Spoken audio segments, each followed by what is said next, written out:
Bom dia, está no ar o Extra Classe TV, o programa do SINTRN em defesa da educação pública. Pesquisas mostram que a juventude tem perdido o interesse pela carreira do magistério. A desvalorização percebida sobretudo nos baixos salários seria uma das causas desse desinteresse. Mas será que a luta travada pelos sindicatos da educação não estaria mudando esse quadro, possibilitando que a carreira docente passe a ser mais atrativa? Esse é o tema da entrevista que você vai assistir agora com o coordenador-geral do SINTRN, professor Bruno Vital. Bom dia, Bruno. Bom dia, Leilton. Bom dia a quem está nos acompanhando. Então, Bruno, vamos falar aí sobre essa atratividade ou não, né, da carreira do magistério para quem está pensando em entrar nessa carreira. Se você tivesse um filho, certo? E ele dissesse, papai, eu estou querendo ser professor. O que é que você diria para ele? Então, a minha avaliação, como eu sou muito apaixonado pela profissão, né, e gosto muito, eu tenho um entendimento, inclusive sou filho de professora também, né, meu pai também é formado, apesar de não atuar, também é formado em licenciatura. Eu diria ao meu filho que fizesse, porque eu acredito que nós construímos as condições, buscamos construir as condições, como eu tenho buscado construir, como quem está nessa luta, né, em defesa do magistério, tem buscado construir as condições para que as coisas possam melhorar. Mas nós entendemos também das dificuldades e das limitações que a carreira do magistério, pensando de forma ampliada na forma como as coisas têm acontecido no nosso país, tem muitos desafios para a profissionalização, né? E temos, inclusive, indicadores numéricos disso, né? O Brasil é um dos países da OCDE onde menos a juventude tem se interessado pela profissão docente. Até porque também nós somos o país da OCDE onde menos os professores recebem salário, né, mais valorizado. Então, estamos lá no último lugar. Além disso, né, as pesquisas apontam também isso, o desinteresse da juventude em entrar, em estar na profissão docente. Tanto porque é uma profissão desafiadora, no sentido da complexidade da sociedade, da realidade das salas de aula, a própria desestrutura que vivem as escolas. A desestrutura é uma coisa bem interessante, né? Tem uma amiga que passou no concurso e quando se deu conta da estrutura da escola, quando chegou lá, que viu, ela ficou apavorada com as condições em que a escola, em que ela passou, né? Que se encontrava. Tanto a gravidade da estrutura como muitas vezes a gravidade da situação de vida dos estudantes que estão na escola, que terminam chegando, né, ao conhecimento. Às vezes você não tem noção, você não tem dimensão da realidade, da dificuldade que é para os estudantes estarem na escola. Quais são as circunstâncias da vida deles, as dificuldades que eles têm na família, às vezes no local onde eles moram, né, a própria pobreza, a miséria que está ali trazendo diversos problemas para aquela criança, para aquele adolescente. Essa realidade muitas vezes choca o profissional que chega na escola e a falta de assistência do Estado, do poder público, para atender aquela criança para além dos problemas que ela tem de aprendizagem. Então, você passa a viver muitas vezes um contexto que se torna muito desafiador e termina desestimulando a pessoa, chocando a pessoa que está chegando na profissão, que sai da universidade muitas vezes cheia de sonhos, cheia de expectativas, né, e com projetos para o trabalho que vai desenvolver, e quando chega na realidade encontra diversas limitações, tanto da estrutura que a escola não oferece, como da própria dificuldade de lidar com as diversas situações de vulnerabilidade em que os estudantes estão, né, quando chegam na escola, e que a escola fica às vezes inclusive se sentindo impotente, e o profissional se sente impotente em resolver aquelas situações e poder lidar com aquilo, né? Para além disso, nós temos um quadro de desvalorização da profissão, né? Nós já temos no Brasil, por exemplo, além da gente ter um processo de tentativa de terceirização do trabalho dos docentes, nós temos professores no Brasil que ganham um salário mínimo, né, que não são efetivos, obviamente, são contratados, mas que ganham salário mínimo. Nós temos profissionais que estão ganhando hoje cerca de R$ 1.500, porque criaram cooperativas de terceirização de professores. Inclusive aqui no estado do Rio Grande do Norte nós temos essa realidade. Em alguns lugares o Ministério Público não tem permitido, mas em outros lugares tem acontecido esse tipo de contratação. E nós temos até hoje o professor por aplicativo, né? Já temos essa realidade em que o contrato é feito a partir de disponibilização de horas daquele profissional, um Uber, isso, professor, como se fosse o professor Uber, né? Então já temos essa realidade.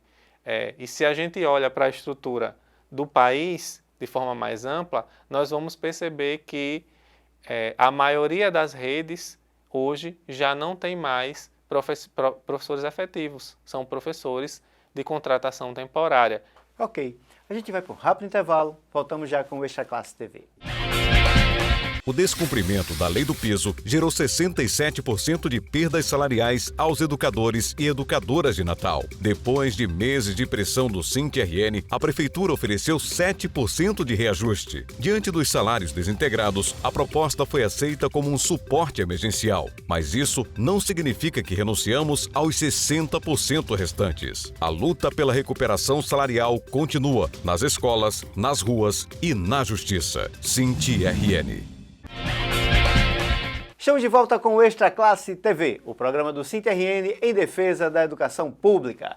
Hoje estamos entrevistando o coordenador-geral do sindicato, o professor Bruno Vital, que está falando aqui sobre os atrativos, né, e sobre as barreiras, né, na carreira do magistério.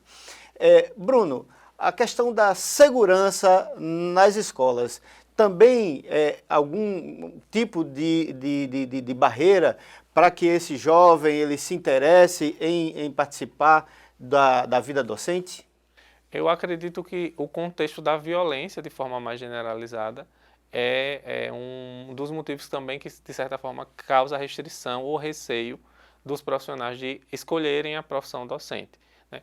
Porque nós não temos, de fato, um quadro de violência sistemática nas escolas. A gente tem um quadro de violência sistemática na sociedade, que vai ser refletido em determinados momentos nas escolas. Esse quadro complexo de violência, né, o fato de nós termos escolas em comunidades periféricas que são afetadas diretamente pela violência, né, de todas as formas, inclusive violência do Estado, às vezes violência policial, né, a violência do tráfico que está ali instalado, causa certos receios nos profissionais, né? A violência que a gente tem dentro da nossa sociedade que tem preconceitos também, né? Que se reflete também no ambiente da escola, né? O próprio bullying, que às vezes gera consequências mais graves de agressão de um estudante contra outro estudante. Então esse cenário, que é um cenário da sociedade de forma mais geral, também assusta um pouco os profissionais. E aí o SINT, os demais sindicatos vão à luta, né, tem um histórico, a educação é um dos segmentos da sociedade que mais luta, que mais se vê notícias de ação, né, popular. Uma dessas ações é a judicial, né, tem ação política e tem ação judicial, e nesse momento, né, nós estamos passando por uma série de desafios com as respostas da justiça. Eu queria que você falasse um pouco sobre isso. Hoje no judiciário nós temos um cenário bastante difícil, apesar da gente ter tido uma decisão muito positiva no STF de reafirmação, né, da lei do piso. Existia uma ação pedindo a inconstitucionalidade do artigo que garantia na lei do piso o nosso fator de correção, que é o valor aluno ano. Essa ação ela foi derrotada no Supremo Tribunal Federal, né? Então nós tivemos essa vitória judicial e garantimos esse fator de correção que estabelece os percentuais de reajuste do piso, a cada ano um percentual diferente, e que tem garantido inclusive uma valorização, né, no salário que vai sendo significativa para esses profissionais. A gente tem, ao mesmo tempo, outras decisões judiciais diversas, né, que negam a repercussão desse percentual para todos os profissionais que têm uma carreira. Então a gente vive na prática hoje no judiciário a ideia de que o piso salarial vai se tornar o teto salarial, né? No lugar de ser o início da valorização, ele está sendo o fim da valorização. No O sentido, salário mais elevado e ser o salário mais baixo. O único salário que você vai poder ter na rede. O entendimento judicial tem sido nesse sentido, de que o salário que você vai ter que ter na rede para todo mundo é o mesmo salário, independente de quanto tempo a pessoa tenha, de que formação ela tenha, né? Que é o mínimo. Bruno, para concluir, não são só notícias ruins, né? Aqui no Rio Grande do Norte já se vê um movimento, né, da juventude buscando a carreira docente na rede estadual, especificamente por causa das conquistas, né, que o sindicato alcançou agora no governo Fátima Bezerra. Você percebe isso também? Então, existe uma demanda. Na verdade, quando a gente observa a carreira no Rio Grande do Norte e a carreira nos outros estados do Brasil, a gente percebe que há uma diferença significativa. Tanto, por exemplo, na questão da existência de mais professores efetivos na rede, né? Eu falei que a média no Brasil ela é de 56% de professores efetivos nas redes estaduais. Aqui no Rio Grande do Norte, nosso percentual é, acho que 87% de professores efetivos.